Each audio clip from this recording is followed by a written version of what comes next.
السلام السلام علیکم علیکم ورحمۃ اللہ وبرکاتہ۔ وعلیکم السلام وعلیکم ورحمۃ السلام اللہ۔ ورحمۃ اللہ وبرکاتہ۔ آپ آئے کیسی باہر آئیے۔ طبیعت؟ بارک اللہ فیکم، خیریت سے ہیں آپ حضرات؟ جی جی جی جی، الحمد اللہ للہ۔ کا شکر۔ میں ریپیٹ کر دیتا ہوں آپ کے لیے جو انہوں نے جی رکھا، اور میں چاہتا ہوں اس پر آپ کا ٹیک آ جائے۔ وہ یہ کہہ رہے جی تھے کہ یہ ممکن نہیں ہے کہ انسان چونکہ خوشی، غمی، خوف اور حسد، لالچ ان جذبات سے بھرا ہوا ہے، تو ہو سکتا ہے انہی جذبات نے خدا کے تصور کو کہیں ماضی میں تخلیق کیا ہو، اور ہم، انسان اس کو پختہ کرتا چلا گیا ہو، کہ مثال کے طور پہ اس کو ڈر ہے تو وہ مدد مانگنا چاہتا ہے کسی سے، اگر اس کو لالچ ہے تو وہ کسی سے مدد مانگنا ہے، خوش ہے تو وہ اس طرف توجہ کرتا ہے۔ تو یہ اس کا کوئی تخیل ہے، جیسے بچے کی سٹوری ٹیلنگ وہ کہہ رہے تھے، جیسے بچے کو بتایا جاتا ہے سو جاؤ، یہ آ جائے گا، وہ آ جائے گا، یہ چیزیں۔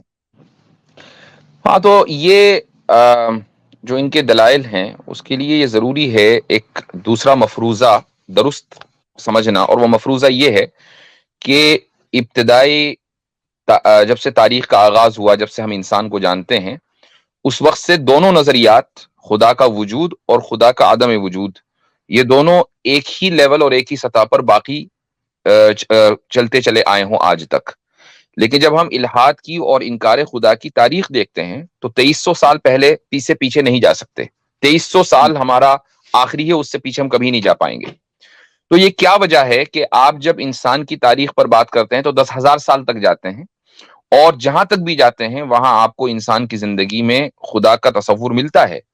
لیکن جب خدا کے عدم وجود کی بات کرتے ہیں تو آپ زیادہ سے زیادہ 2300 سال تک جاتے ہیں۔ تو ہمیں یہ ماننا پڑے گا کہ خدا کے عدم وجود کا نظریہ نیا ہے، اور خدا کے وجود کا نظریہ جب سے ہے، جب سے انسان موجود ہے۔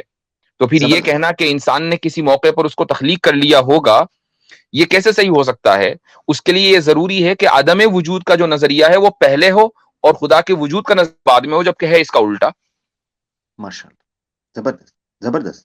اور حضرت جو آپ تاریخ کی بات کر رہے ہیں اس میں میں ایڈ آن کرتا چلوں کہ یہاں تک جب انہوں نے ڈیپ ڈگ کیا، اسکرالز اور اسٹڈی کیا ہیومن ہسٹری کے اوپر، تو ان کا ماننا یہ ہے کہ مونوتھیزم ہی سٹارٹ تھا، بگننگ تھا، جو ہیومن کانسیپٹ تھا کہ ایک خدا کو سٹارٹ ہوا ہے وہاں سے، بعد میں آیا ہے شرک جو ہے، یہ پولیتھزم اس کے بعد، اور پھر ایتھزم اس کے بعد۔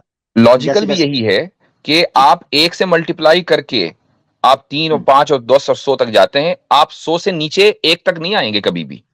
اگر آپ اسٹارٹ ہی 100 سے کر رہے ہیں تو آپ ملین تک پہنچیں گے بہت آسانی کے ساتھ، لیکن آپ 100 سے اسٹارٹ کر کے ایک پہ چلے جائیں، یہ کبھی نہیں ہوتا، چونکہ دنیا کی فطرت میں، انسان کی فطرت میں اضافہ ہے، بڑھوتری ہے، کمی نہیں ہے۔